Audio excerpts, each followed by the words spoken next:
And welcome to Let's Talk Nutrition. Thanks for tuning in. Great to be with you.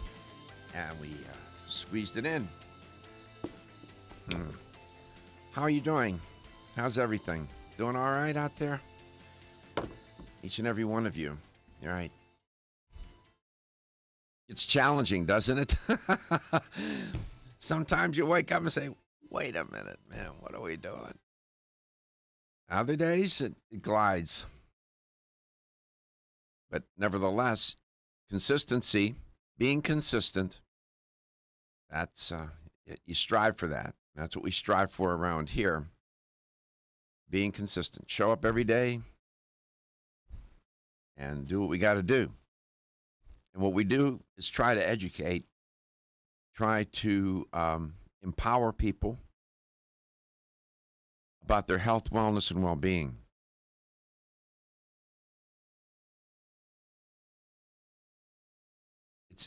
Yeah.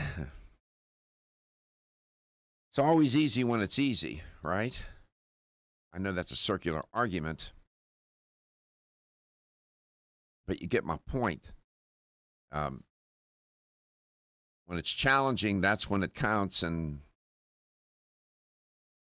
that's when you have to do things that you either are prepared or not prepared to do. What we're trying to do is empower people in the sense, the listener and the viewer, such that on a day-to-day basis, we can talk about things and explore ideas and principles and concepts that will make a difference for you. And I try to see myself as the listener and the viewer and say, okay, what is it that I would want to know if to do better? And you can get very theoretical. You can get out there into the thin ether, and I mean, very complicated. You can jargonize the conversation, use all kinds of language. You have to decode it. People would never understand. You do that, you're not gonna have success. So we tried it. We don't want to dumb it down. We want to keep it elevated, but comprehensible. That's not so easy to do at times. So we work at it, and it's a performance. So some days are better than others. That's just the way performance is. It's performance radio. So today we're going to talk about something that at the end of the day does make a difference. And you experience it every single moment of every time you eat, you do. And that is to digest your food. Now that seems like a simple thing in principle to say or to want to talk about. But you know what? Boy, oh boy, maybe not so much. The whole issue of digestion, your digestive system, when you look at the numbers, the statistics on the number of people that experience some sort of digestive disorder or disease, it's staggering. And it has increased over time. And it tracks and runs in parallel with how the food culture has changed. I'm speaking specifically of our country, but I could refer you to other cultures and other countries where the same thing has happened. In fact, some are better examples because at one point in time, they never had processed foods that were just basically unhealthy. And then they were introduced into the culture, generally the food culture specifically. And then you watch this precipitous decline in the health of the people in that culture. We have several examples of that. It's astounding. Dr. Colin Campbell and others have recognized that for decades. And I find it so interesting that we say, well, we need to do this clinical trial, double-blind, placebo-controlled trials, blah, blah, do another trial. You have living examples of where the diet in the culture changes and the health of the culture changes, the people in it, dramatically.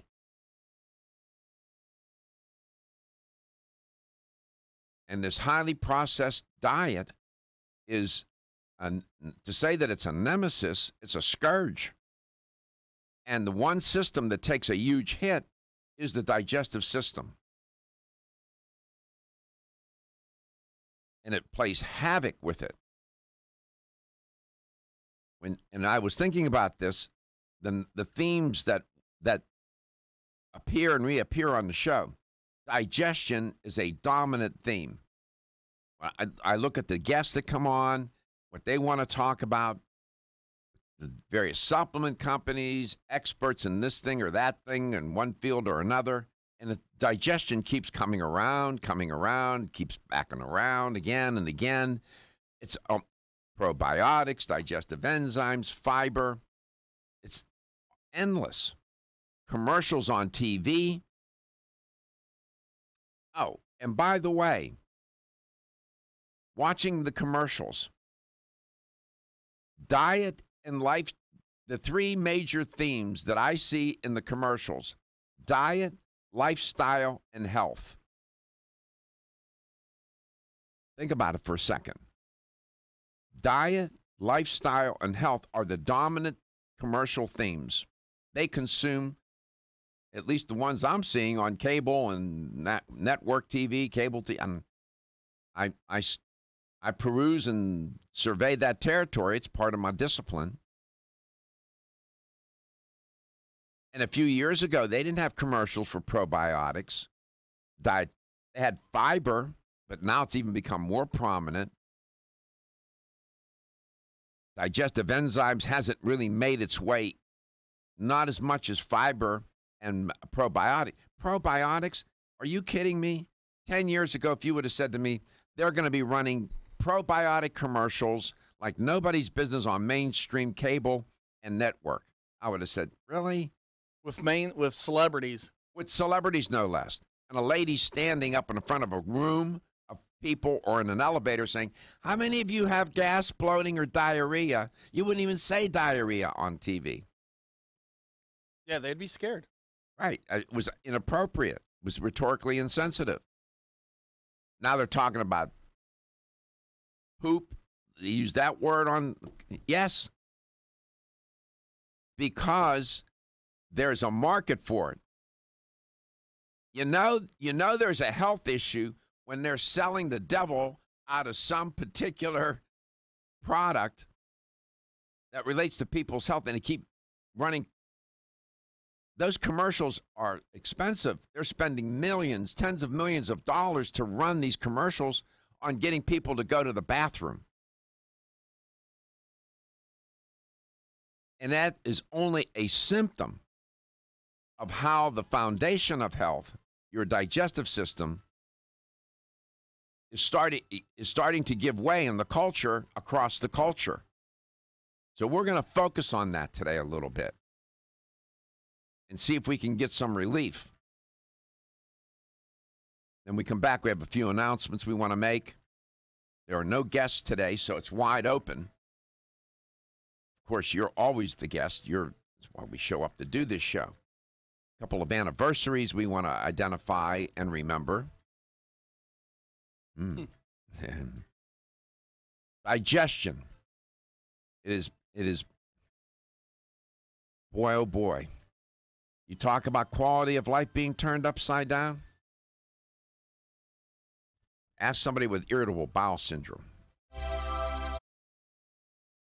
I'm Joy McCarthy, holistic nutritionist, and I expect more from my multivitamin. I've researched many vitamins, and what's truly different about Every Woman's One Daily from New Chapter is that it's fermented with probiotics and whole foods and gentle even on an empty stomach. Every Woman's One Daily helps you feel good every day, giving you immune, energy, and stress support and nutrients for bone and heart health. You will notice a difference. Every Woman's One Daily recently won the Best Multivitamin Award, and I love that it's non-GMO project verified. Discover the wisdom of nature with New Chapter.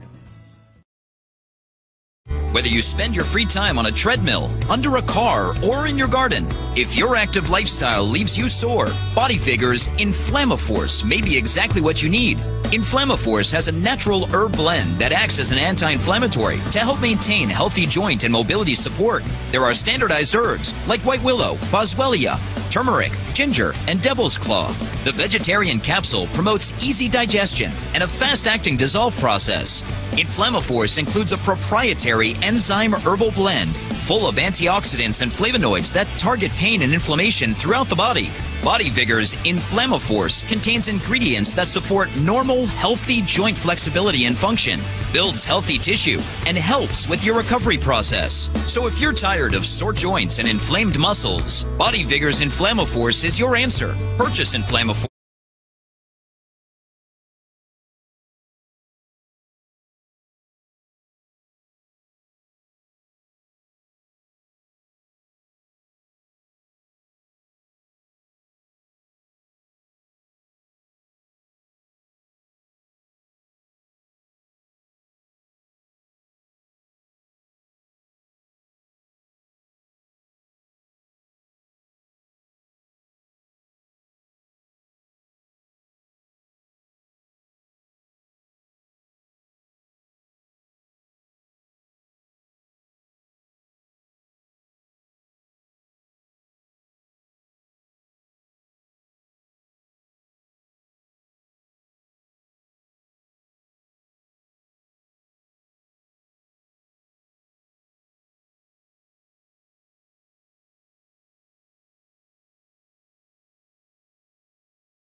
One of the old school principles, when you go back and you read the early writers, early part of the 20th century, for example, on nutrition, diet and nutrition, digestion preoccupied them, and for good reason. They understood fundamentally, and the metaphor has been one metaphor that to underscore the importance of the digestive system being referred to as the foundation of health and so on. The foundation, literally, like upon which your house of health is built. And that has carried on. And there's a lot of truth to it. And as the 20th century, and be mindful that in the year 1900, average life expectancy was about mid-40s. The year 1900. Okay? That's really amazing to me. Nevertheless, as we moved through the 20th century, there was a transition that occurred that had grave consequences, ultimately, for the health of the nation and individuals as we come fast forward to today. And that was the transition from eating a whole food diet, plant-based. Meat was part of the diet, but plants were dominant. As we shifted away from that way of eating and moved more towards a processed food diet with industrialization, we learned how to press plants and get the oils out, and we had all kinds of manufacturing devices and machinery devised and made, and you could process foods, and the processing became more and more part of the food culture. We saw then this linear decline in health, generally digestive health specifically. It was the shift from a plant-based diet. Meat has always been part of our food culture. Always, it has been in the United States, as far as I can tell. I mean, I don't think there was ever a time when it wasn't. I'll have to check more closely, but it's always been part of the food culture. And where we are today, and you don't have to have a degree in nutrition or dietetics or whatever. When you look at the condition of health, you say, well, people are living longer now. Now the average life expectancy is 78 years of age. You just got done saying in the year 1900 it was mid-40s. Clearly, people must be healthier. No, that is not true. People are living longer, but they are living longer in a state of illness and ill health. And it's medical science, better sanitation methods, the decrease in the death at birth that have contributed to bumping up average life expectancy. It has not been because the diet has improved. And that's the other paradox. We know more about nutrition now than we've ever known in the history of humankind. We know so much more, and we are so far unhealthier than our ancestors were just 100 years ago. I mean, you can't make this up. Everything is upside down and on its head. And we get caught up in our own little period of time, right? And we're thinking, when you go back and look at the history informs for sure, and see how we have devolved in terms of our food culture, things start to make sense. Why is it that 68% of the population is overweight or obese, and we're bumping up towards 70%? Probably in some of your lifetimes, it's going to get closer to 72, 73% at some point if this thing doesn't abate. Why is it that type 2 diabetes is now an epidemic? Why is it that, yes, we've made some progress with heart disease, but it's still the leading cause of death? I could go on with the chronic diseases. It's not genetic. It's not evolution. It's diet. And diet has been the demise of our general health in the population. It's a 4-letter word. And again, I said to a guest on this, Paul Schulich the other day, the key to unlock the mystery of why we're in trouble with our health is a 4-letter word: diet, D-I-E-T. And unfortunately, the root word of diet is die, and we've taken that literally. Diet is the leading cause of death, of disease, chronic disease, and early death in our country right now. Diet. And your digestive system is trying to cope with these processed foods and doesn't quite know how to do it. It's like building a car engine, right? An engine for a car, and asking it to do some sort of industrial work that it wasn't designed to do, whatever that might be. And it can't keep up. It can't do it. That's what's happened to our digestive system. It can't keep up.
Perhaps the best predictor of ill health, generally speaking, is the health of the digestive system. It seems to be correlated with overall health. Welcome back to Let's Talk Nutrition. Intestinal permeability, leaky gut. The disorder, irritable bowel, IBS, irritable bowel syndrome, any of the itis diseases associated with the gut. Most of that is not driven genetically. Some of it is, but the lion's share of the population suffering from these diseases and disorders, it's environmental, meaning outside the body, has nothing to do with genetics, has something to do with diet and lifestyle. And diet is the, if you will, the gangster that leads that crew in robbing you of your health. And I can argue it this way. I can point to an example where this is not the case. This being that as our diet has degenerated and devolved, so has our health. I can point to a place on the planet where that has not happened, and in fact serves as the example, the paradigm for what to do. And it has not, in this particular culture, has not given way as of yet, maybe to some extent, but has not given way to importing this highly processed food diet from the U.S. And what I'm referring to, the place I'm referring to, is the traditional diet in Okinawa. And if Gary would, if he can go and check, he can check the CIA World Fact Book, he can check the UN, he can check the World Health Organization on life expectancy around the world, any one of those three, and I'm going to bet him that Okinawa is either number one or it's in the top three, and I'll bet it's number one with all three of those different sources, WHO, United Nations, and CIA, and has been for decades. And when you go into that culture and study it medically, you do not find these digestive disorders at the rate that we find in our culture. And people keep asking for the solution, and I keep saying it's a four-letter word. But the politics and the business of nutrition are two giant obstacles in the way of getting us back to where we once were. Power, politics, and business are the impediments. A discussion for another day. In Okinawa, that diet, that's a long-lived population. Gary's checking it right now, and I see him nodding his head over there. He's probably finding what I said to be true. That population, you can check the birth certificates if you like. But the traditional diet in Okinawa is based on vegetables, beans, and other plants. I kid you not. That's simple. And you'll see that statement a lot. Vegetables, beans, grains. And then some people will say, but a substantial portion of it comes from fish and other meat. Well, I disagree with that, and so does Dr. McGregor, Michael McGregor. He points out in an article that I'm giving him attribution. He said that we know what were eating from they meaning the Okinawans, from U.S. National Archives, because the U.S. military ran Okinawa until it was given back to Japan in 1972. And if one thing the federal government does here in the United States very well, it keeps records very well. We do that. We do a darn good job with that. And he said, if you look at the traditional diets of more than 2,000 Okinawans, he said, this is what you find. The records reveal, this is from the records from the U.S. Archives, less than 1% of the Okinawan diet was constituted or is constituted of fish. Less than 1% of the diet. Less than 1% of the Okinawan diet is constituted of meat, which is fish is a meat too. They mean red meat here, I'm presuming, and other kinds of meat. And so too is it the case with dairy and eggs. Less than 1%. Hence, 96% of the Okinawan diet is plant-based, and more than 90% whole food plant-based. Now, I'm not making this up. And if we wanted to clear up the digestive disorders, right now, if we made that shift, if we went back to what we were doing,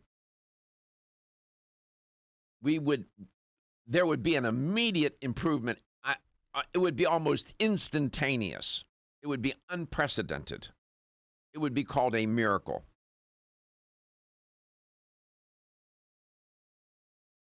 That's what the evidence tells me. A whole food. Notice I said whole food.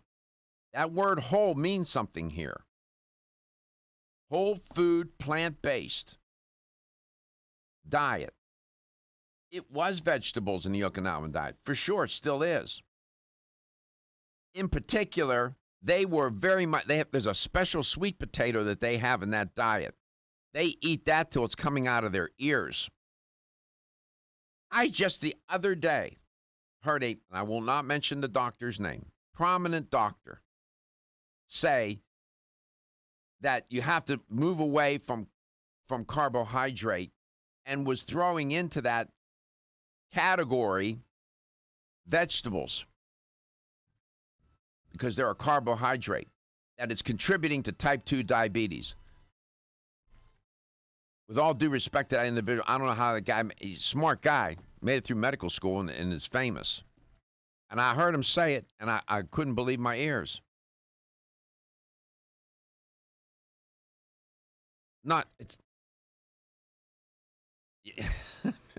If you go and check my work, check the rate of type 2 diabetes in Okinawans.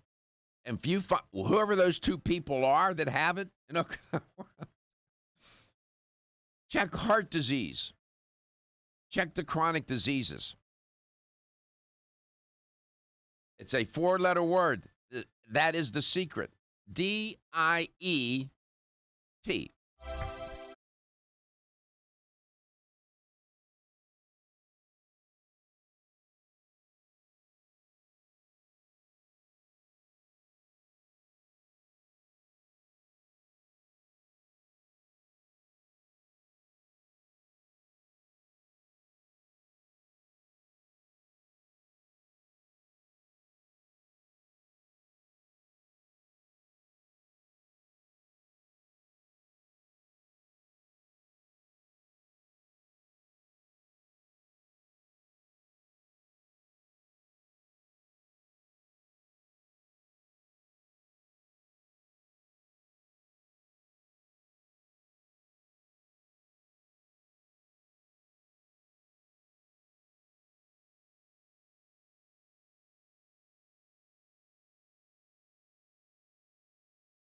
Digestive health, that's the theme. I went to the National Institute of Diabetes and Digestive and Kidney Diseases, and their numbers are as follows.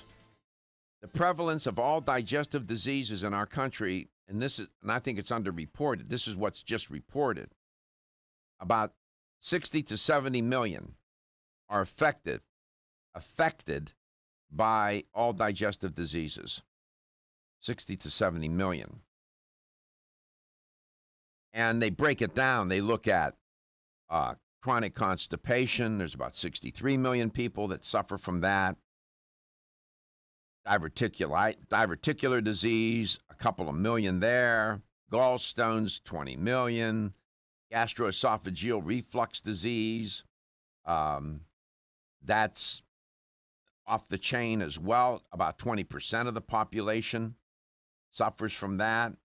Gastrointestinal infections, like non-foodborne gastroenteritis. That's 135 million or more. Hemorrhoids is 75% of older people have, people older than 45 have hemorrhoids. Inflammatory bowel disease, they give numbers on Crohn's disease, ulcerative colitis, irritable bowel syndrome, liver disease, pancreatitis, peptic ulcer. The list is, there are more diseases associated with the digestive system, and this is just a little highlight reel. And it's not genetic. DIET. So you're checking my work. Was I accurate? You were. And it's funny because 1 out of every 5 people live to be 100. Where? In Okinawa, Japan. Are they which list did you look at? Did you look at CIA? Who did you? CIA, yeah. The CIA World Fact Book. They have them number 1? Yes. Living in Japan as the number 1 country with longevity. Mm-hmm. They eat a lot of fermented foods. So I was going through some of the foods they ate, and it was kind of interesting. Yeah. They're always at the top. Were you able to see what their average life expectancy is? 85. 85. That's generally, women live longer than men, too, in that culture, just as in this one, too, if my memory serves me. And we're at 78. And you think that's not a big deal. That's average. 85. They live to be 85 on average. And they're in good health. That's the point. Average life expectancy is a meaningless number in my mind if you're sick and infirmed and can't, and your quality of life is a dumpster fire. It's horrible. And there's more than a few people listening and watching this show. They're shaking their heads. They say, I know. And I'm not trashing modern medical science. No, it's wonderful keeping people alive. You don't want people to suffer. And it's just so ironic that in my doctor friends tell me, and they some of them get even upset about it. They said, why didn't they teach me more about nutrition, diet and nutrition when I was in med school? I had to go learn it on my own. In naturopathic school, the ones that are legitimate, the ones that are certified by the state, like Bastyr and others, University of Bridgeport. There's one in the Southwest. Can't think of the name of it right now. Most of their time is spent on diet and nutrition. A lot of their time.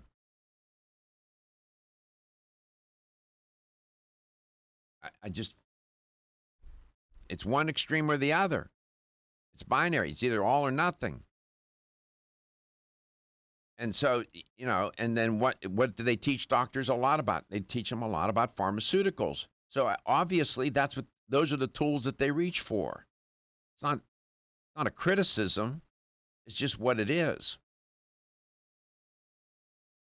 And the doctors that I know who've somewhere retooled along the way and went and took courses and whatnot and workshops and taught themselves about diet and nutrition have integrated it into their practice. I'm talking about cardiologists, you know, and whomever, rheumatologists, internists. Why, I even know a surgeon.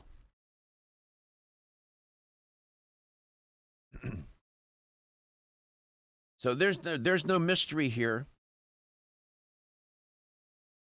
And going back to Okinawa, that is the example to look at, and we've learned so much about what to do from watching them and their food culture. Well, what did you saw the numbers, Gary, and that's on CIA. That's the same thing with WHO, World Health Organization, and United Nations. Right. They're at number 1.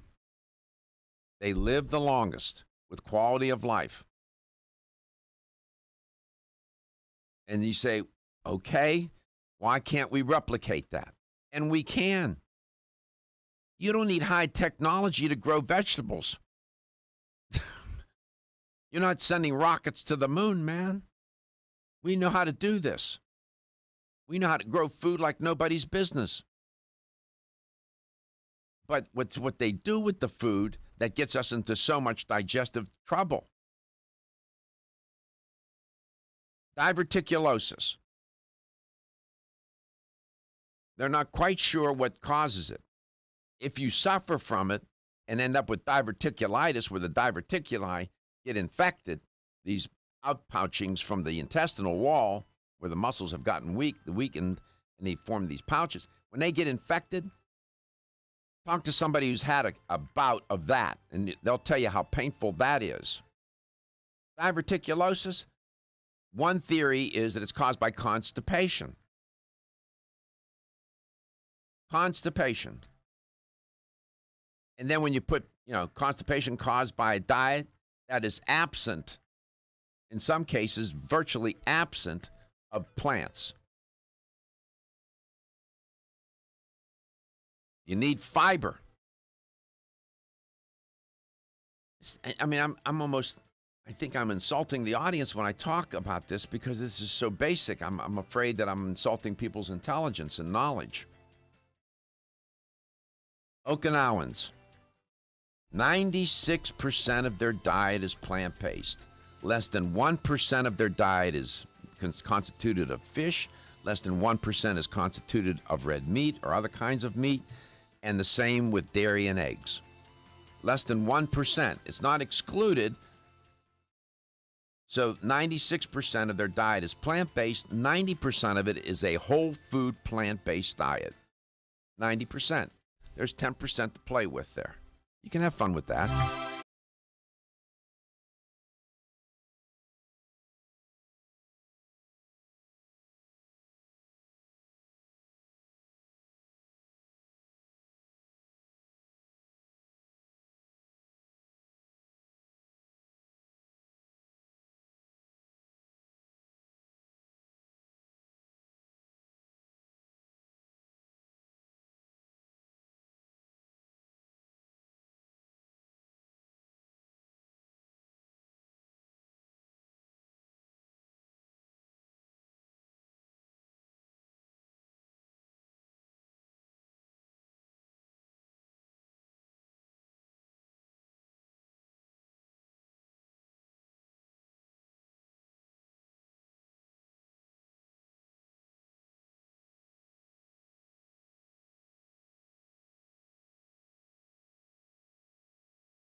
According to the World Health Organization, Japan is #1 in life expectancy. Okay? That's Japan. And according to the United Nations, their listings, they have Hong Kong #1, Japan #2. Welcome back to Let's Talk Nutrition. I wouldn't even tell you where the U.S. is.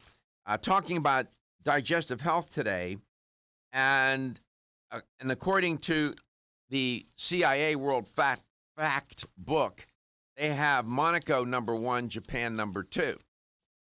In Japan, there's this island called Okinawa.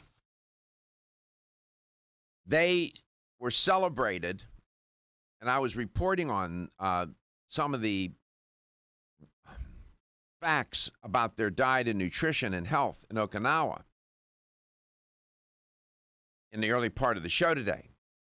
What I wasn't telling you and where I was headed was things have changed in Okinawa, and they are not enjoying the kind of health that they once did.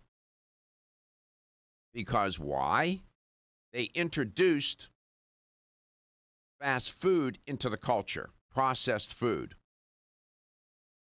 And they used to be among the leanest of the Japanese. Now they are the fattest of the Japanese.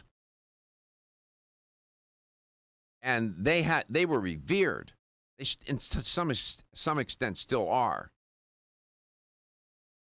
And the Okinawan diet centered around, according to Dr. Greger and others, purple and orange sweet potatoes.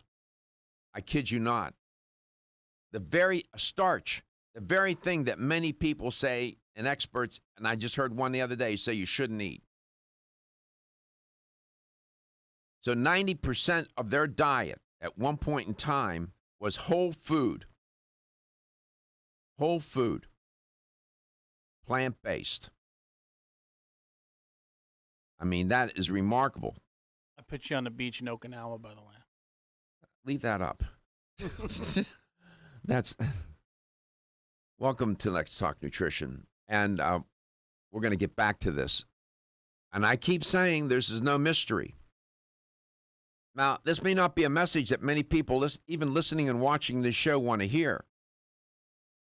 We had somebody in the studio today, Gary, one of Gary's close friends, Dale, detective. With the Tampa Police Department. Detective. Dale Fricks. Detective Fricks. No pun intended, couldn't get him to eat a vegetable at gunpoint. He will not. And he's not alone. And in our culture, we have moved away from our beginnings, which weren't all that great either, by the way. But I want to make a couple of notes here. Yesterday was October the 2nd, and that was the first time I walked into the studio, and I looked to my left, and I saw this guy weighed 318 pounds sitting in the chair. And I thought, who the devil is that? And it turned out to be Gary, that's when he started with the show. Happy anniversary, a day late. And now you're at how much? 278. All right. So we made some progress, 40 pounds. So it's a little leaner, fella. And I can see it in his face now, too. It was, when I was setting up the camera this morning, I could see it in my neck. You said that. You said, I can see my neck. Yeah, I have definition in my neck, and I know it's stupid. No, it's not. No, it's not. But it was like a big deal I made a big deal about it to you because it was a big deal. It is a big deal. It is a big deal. It's a very big deal. So you've been with the show now 1 year. Exactly 1 year, yes. Yeah. October the 2nd, he started a year ago. Been a long year. On Thursday, it'll be October the 5th, and that's when I was told that I had cancer. And it's been a long year. But both of us are still here. amazingly, right? I mean, if you really think about it, because we were talking the other day about somebody who had lung cancer, and a friend of mine had lung cancer, was diagnosed in December and passed away. He was a police officer, right? Last Wednesday. Was he a police officer? Yes. Didn't smoke. And he didn't smoke. Nope. Didn't smoke. Worked out. Was healthy. Was on the SWAT team. Did a whole bunch of operational stuff, behind the scenes. How old was he? 42. Lung cancer is the leading cause of cancer death among men and women, in case you wanted to know. I mean, because you can't replace the lungs. There's just something to it. And it's lethal. It's just lethal. But you know what? What I thought was interesting, and this, I mean, I don't know if we want to use this as a public service announcement. If you don't feel good, go to the doctor. Go to the doctor. He passed for 2 weeks thinking that it was a cold he couldn't shake. Yeah. Well, he was in advanced stages at that point. Probably not too much they could have done at that point. Probably not too much. I don't know. It's tough stuff, boy. Tough stuff. So we're a couple of anniversaries. And yesterday, the theme on the show was, living in the moment. Living in the moment. And that served me very well. And that's the way a lot of, is recommended by therapists, to live in the moment. We spent some time talking about that yesterday. It's not so easy to do. Here's a way you can get in touch with the show. You can leave that Okinawan pic. That's a nice scene, man. That's calming. I like that. I went home last night and I listened to a little Louis Armstrong. I sat outside and there was a breeze, and I'm out. You like Louis Armstrong? I'm surprised. I was out in the country. Wow. And I listened to Louis Armstrong, really? And wow, a little Nat King Cole. Yesterday reminded me. Yesterday was my girlfriend's birthday, and she said something that reminded me of my mother. Me and my mom used to listen to those. And Louis Armstrong was a phenomenal musician. I remember seeing him in an interview. I think it was Mike Douglas was interviewing him. And Mike Douglas asked him the question, something like, if I recall, what's the best piece of advice? What do you attribute? What's the best piece of advice you can give people? What do you attribute your good life to and whatnot? And he said, leaving it behind. And he said, well, what do you mean? He says, I use Swiss Chris. He said, you use, yes. He said, I take it every day. Of course, he shouldn't have been doing that because it was, laxative. He said, but that was this famous line, I believe in leaving it behind. And I said, well, okay, then. There you go. Right on Mike Douglas' show. So you listened to Nat King Cole and Louis Armstrong yesterday. Yep. You found that therapeutic, did you? Yeah, I did. Because you were talking about being in the moment, and it really had a reflection of about my life has taken in the past 43 years of where I've gone and where I'm at now. Mm-hmm. And because we had a discussion this morning about career choices and stuff like that. Mm-hmm. And that just sort of reminded me of my mother, and I didn't Good. have and I don't get she's passed, so it was just one of those things. I just in the moment. So in that moment, mindfulness. We should be mindful about our digestive health. You want to improve it? Some of you may not like this advice. You have to change the diet, move to a plant-based diet. I didn't say eliminate the meat or the dairy or the eggs.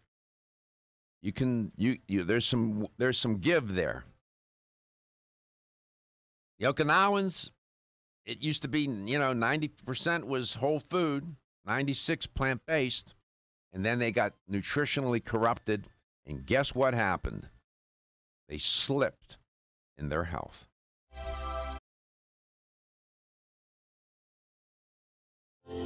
Almost 52% of men experience erectile dysfunction and benign prostatic hyperplasia. If you've had challenges with virility, sexual health, or low energy, Body Vigor's Alpha Extension may be the answer for you. Body Vigor's Alpha Extension can help revitalize your alpha male and extend your love. Our formula is one of the highest quality nutraceuticals available, formulated to support the processes involved in promoting a healthy male sex drive, energy, and stamina.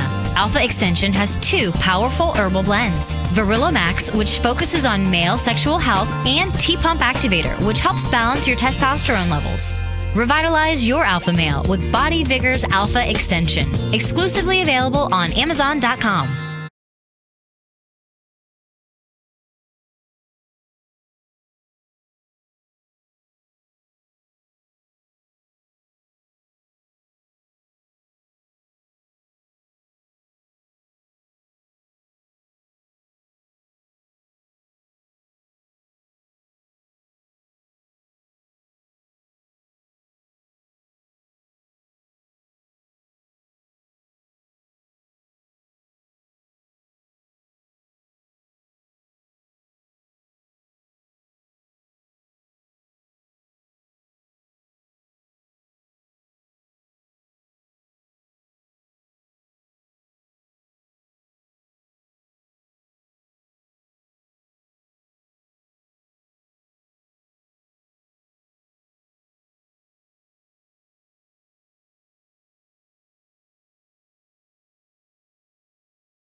Probiotics, digestive enzymes, fiber, eating plants, staying away from processed foods, managing stress, getting sleep and rest. Those are the kinds of things that improve digestive health, improve overall health. It turns out that the decline in digestive health, when your digestive system goes haywire, starts to affect other systems of the body to the extent that you can become at risk for heart disease, like high blood pressure, high cholesterol, right? Cancer. When you look at the chronic diseases, it's just amazing the impact it has. And people are taking laxatives like crazy, and that's not a good idea either. But them in their mind, the alternative is not good, being constipated for days on end, weeks at a time, which contributes to, possibly diverticulosis and other chronic disorders and diseases of the digestive system. Not good. And so how do you make that transition? It's easy for me to sit here and say that. And Okinawa is the example that I pointed to where they enjoyed. Japan is always number 1 or 2 in the rankings for longevity. Okinawa was specifically contributing to that. And their diet, and they still enjoy, I don't mean to mislead, they still enjoy a food culture that is, we should be that well off. They're not as processed food ridden as we are now. But processed foods started to make their way into that culture, into Okinawa, and they started to see a decline in health. It concerned the Japanese government, and they're trying to intervene, as I understand it. And this is a classic example. You don't need a clinical trial. You can watch it right in front of your eyes. It's a living experiment, if you will. And it's a shame. Decline in longevity and low birth weight in Okinawa. Now, this is not new news. It's been going on for a while. And some, they live to be 100. Many of them live to be 100. They still say it's a model of healthy aging. But they've had their issues. And it's a plant-based diet. And whole food. That's the other piece. That is the correction. That's the course correction. Getting people to do it is another matter. Maybe you made that transition. If you have, I would love to hear from you. And you can get in touch with the show. There's any number of ways to do that. You can reach us at 877-897-8255. That's 877-897-8255. Anywhere in the world at 813-636-8255. Follow us on Facebook at Let's Talk Nutrition, one word, or at Let's Talk Nutrition on Instagram. Did you know that they get almost more than 2 hours of sleep than we do? People in Okinawa? They, on average? Yeah. Yeah, sleep and rest. That's a big theme on the show, too. Underrated. And, yeah, it's time well spent. So, I'm just saying. That's one of the upsetting facts is that we know more about diet and nutrition than any time in human history. We know more. There's a lot more to learn. So just having the information is not enough. This goes to the whole idea, but I've been talking about on the show for a long time, in that your relationship with food, and that relationship is forged early in one's existence. Some are now claiming in utero that your relationship with food began with what your mother ate while she carried you. And there's a lot of it may be epidemiological. There's a lot of epigenetic evidence now to suggest that and to support that claim. And that relationship, as I say, is forged early and hard to change. Ask anybody who's trying just to lose weight and they're changing their diet. My God, it's almost a career to do it. It's consuming, isn't it? Yeah. It's consuming. It is. It's one of those things that if you're not thinking about what you're eating, you're now thinking about it every time you sit down with something to eat. You have to. That's where mindfulness. It's mindful eating, and I'm not using that as a cliche. That's the way to make the transition. And it's the plate in front of you right now. You have to be in that moment. And what choice are you making right now to eat? And every choice is an important one. You say, well, it's only a candy bar, it's only a snack. Nope. No, it's not. No, it's not. Remember those unicorn lattes from Starbucks, the 1,100 calorie lattes? In one drink. And you're limited to 1,200 calories a day right now. Yep. So you could wipe out your whole day with one drink. Yeah.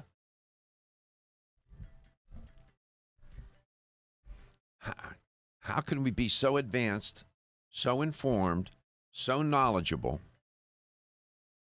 and yet in so much trouble? At least some.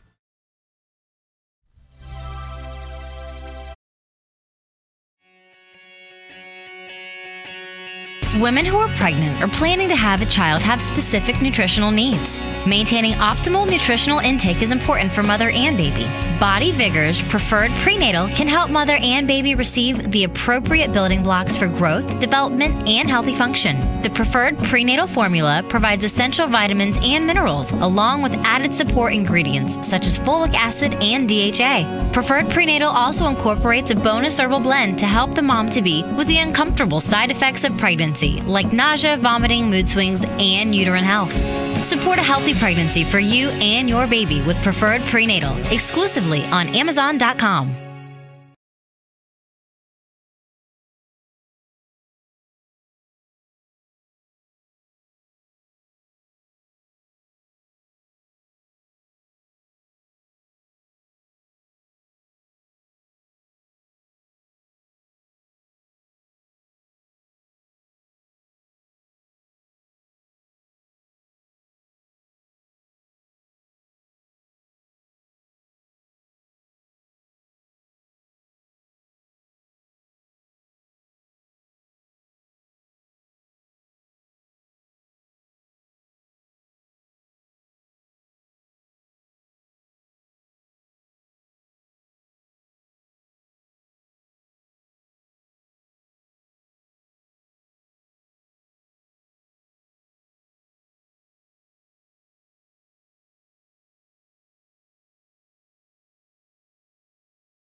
Okay, so what if you can't make the transition to a plant-based diet or a whole food plant-based diet? What are you to do to improve your digestive health?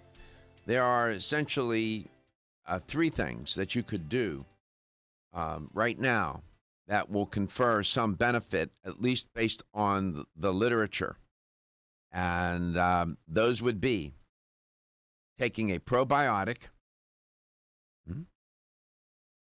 digestive enzymes, and fiber, all in the form of dietary supplements. That would be one way to go. That would, that's one way to improve your digestive health. I mean, that's that. What I don't know what the alternative would be, but that's the only way I see out of that quagmire. I don't know how you get there any other way. Let's go to Land of Lakes. Bob, welcome to the show. It's great to have you on. Hope you're doing well. Hey, Dr. Garko, how are you? Good. Haven't heard from you in a while. How have you been? Really, really good. Busy as always. But I just figured I would chime in regards to what you're saying about the either plant-based diet and definitely going to more of a whole foods-based diet. In my opinion, probably the most powerful thing you can do to enhance, improve your health, and also for weight management. That's been my experience with it. Well, isn't it? Maybe my memory is faulty on this. At one time, didn't you have weight issues? I did. Probably about 11 years ago, I was about maybe 30, 31 pounds heavier, and I just slowly made a transition over from, the highly processed stuff. I guess I was like the typical middle-aged guy, the pizza, the junk food, the high carb, sugary stuff, and just slowly eliminated that out of my diet. Did only a little bit of exercise, maybe just some walking, and within about 3 months, I dropped down to about 26, 27 pounds. Do you have a minute? Sure. Okay. Because a call such as yours becomes very illuminating and instructive for others. I can talk till I'm blue in the face, but that's why I'm so delighted and grateful that you called in. My pleasure. First of all, how old are you now? I just turned 55 yesterday. 55. All right. So when did you have the epiphany? Around mid-40s? You got it. Yep. It's about probably about 2005 and 6. I realized I had to do something because the weight was slowly creeping up. The clothes weren't fitting like they should normally fit. So rather than buy new clothes, like a lot of other people, I decided to do the right thing and kind of take charge of my health.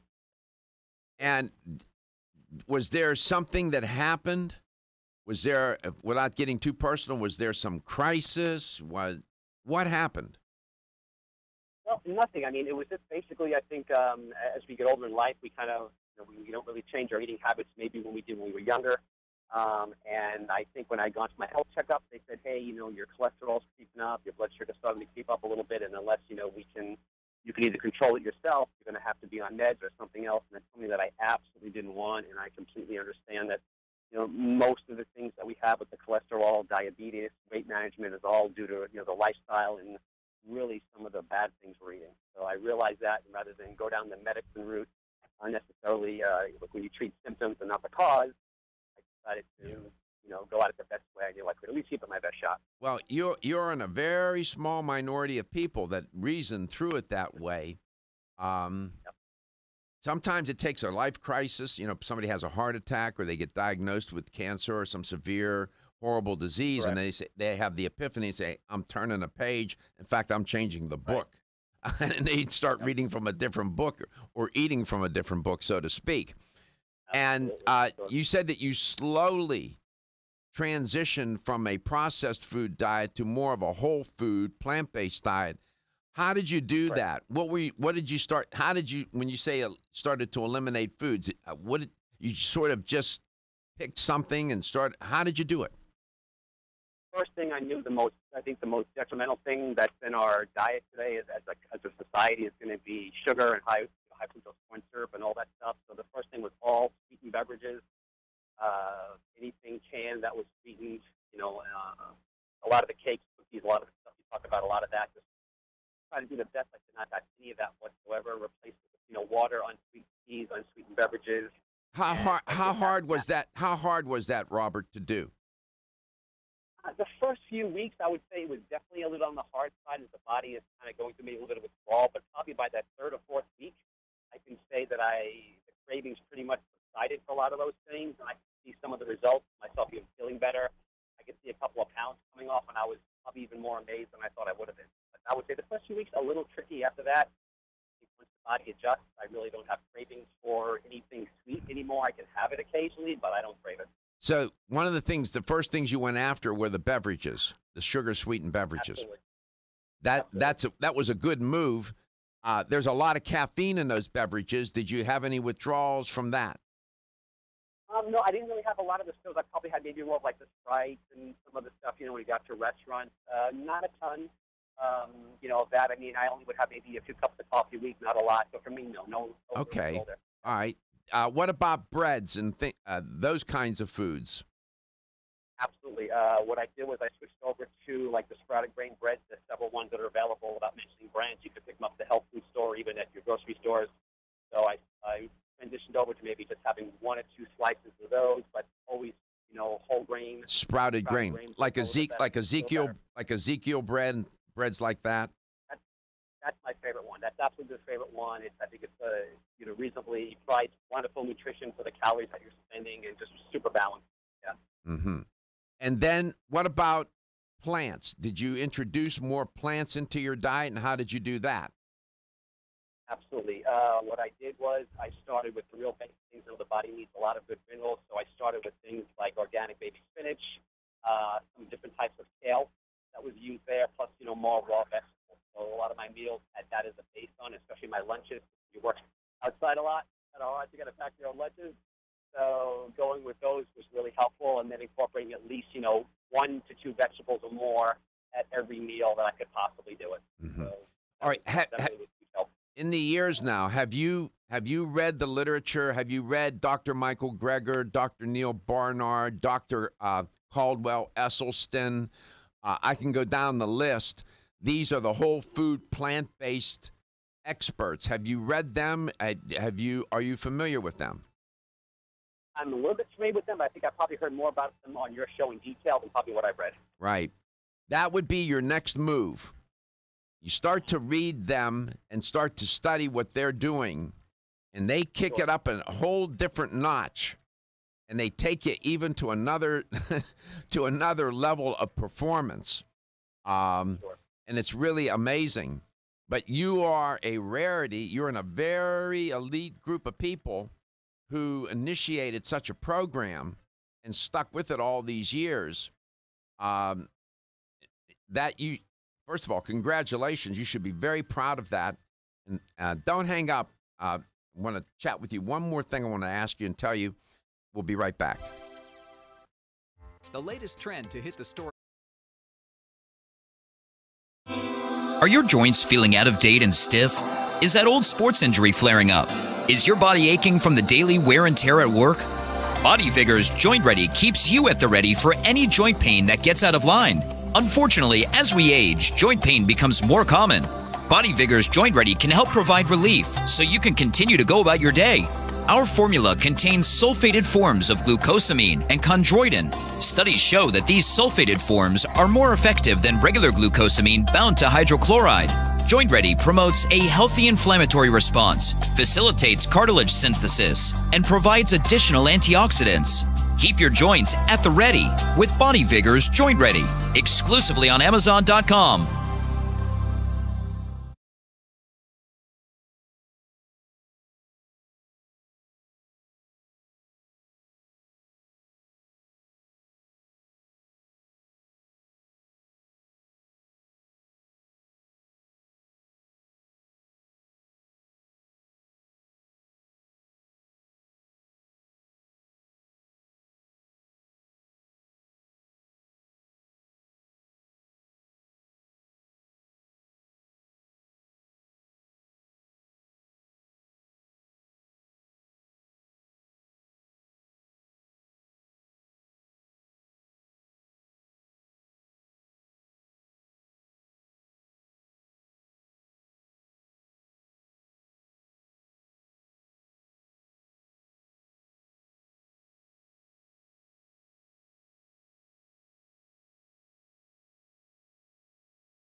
wardrobe change. Here's the LTN health question of the day. And I was talking about life expectancy earlier in the show. Now, not as the end-all and be-all, but it's used as a measure to determine how healthy a culture or population is in any particular country. And as I mentioned earlier, life expectancy in the United States in the year 1900 was about mid-40s, believe it or not. Here's the question. According to the United Nations and according to the CIA's World Factbook list, where does the United States rank in life expectancy across the globe? Is it third? Are we third? Are we 23rd? Or are we the 43rd country in life expectancy according to the United Nations and according to the CIA? They concur. The UN, or WHO, rather, has a different listing, but I use those two because they're the same. United Nations and CIA has the United States ranked as what? Third, 23rd, or 43rd for life expectancy in the world? Right answer, $25 supplement gift card from Vitamin Discount Center. You can reach us at 877-897-8255. That's 877-897-8255. I'm talking with Bob. He's a listener from Land O'Lakes, Florida. And I don't know how long you've been listening to the show, Bob. It's been a while, hasn't it? Long time. Probably, I think maybe that first year you started. It's amazing. Thank you for doing that. You have a wonderful program. Well, I get up every day for people such as you, man, because I know there's at least one person out there that cares. There's more than one. There's many. In terms of the number, do you know how many calories you consume a day? Do you have any sense of that, or don't you pay much attention to that? I do try to do some workouts like 3 or 4 times a week and get some cardio in. I want to say it's approximately 2,100 calories a day, and I'm about 5'8" and about 152 pounds. So I'm not a huge guy. Right. So, and you lost a bunch of weight though, and you kept it off all these years. That's amazing. Again, that's rarefied air. Very few can do it. In terms of meat, different kinds of meat, fish, red meat, pork, whatever, how much of your diet is constituted of meat? What percentage? I would say maybe close to 20%. Really? Part. I mean, I try to have a balance. I do try to have a balance of things. Not a ton of red meat, maybe once every couple of weeks. Chicken, fish, some of the good ones, for you. I know you talk a lot about some of the, the animal-based proteins and things. That would probably be my next phase, would be maybe to work on something like that, migrating over to more towards completely plant-based and legumes and other sources of protein. Right. But that's maybe roughly 20% at this point. Yeah. What's interesting, at one point in time in Japan, with specifically Okinawans, 1%, less than 1% of their diet was constituted of fish and meat and dairy and eggs. Less than 1%. I mean, that's astonishing when you think about it. It wasn't totally excluded, small portions, but it wasn't, it's not as if they're not like the Seventh-day Adventists who live in Loma Linda, California, completely, vegan, no meat at all. They started to fare better in statistically than the Okinawans did once the Okinawans started to put KFC and other fast food restaurants into the culture. They started to slip. But that's the next move. Whether or not you need to make that transition is another question. But I would recommend for you and others to go to Dr. Michael Greger's website, nutritionfacts.org.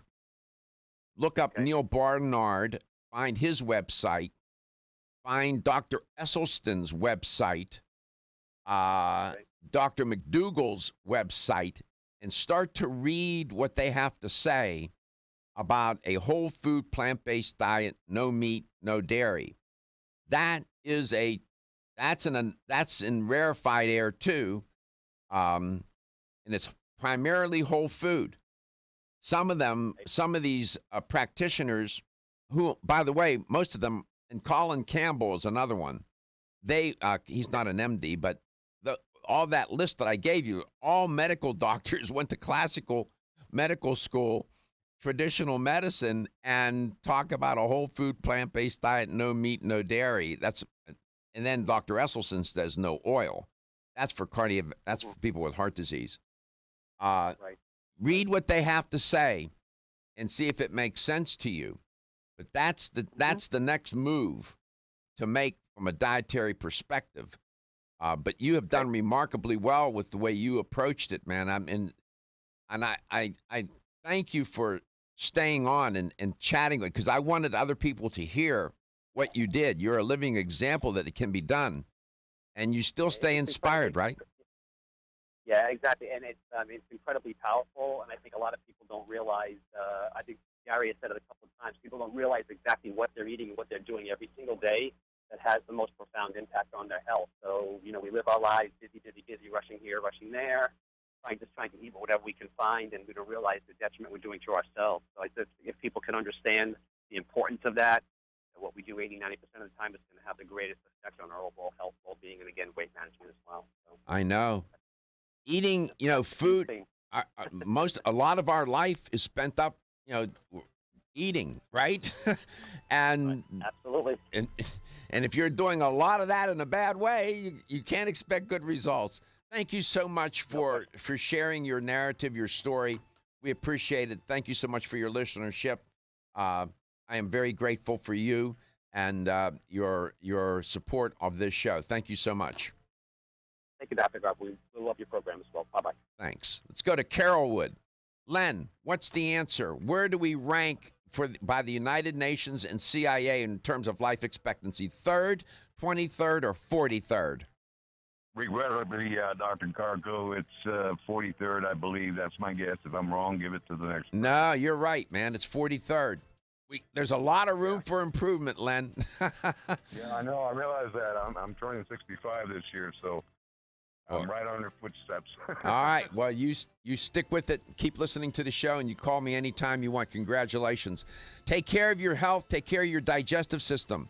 Probiotics, digestive enzymes, fiber, plant-based diet if you can work it in. Transition to fruits and vegetables, legumes, beans, seeds, nuts. Once you start to improve your diet, change that diet, improve your digestive health, you'll see miracles happen with your health. Your health is your wealth.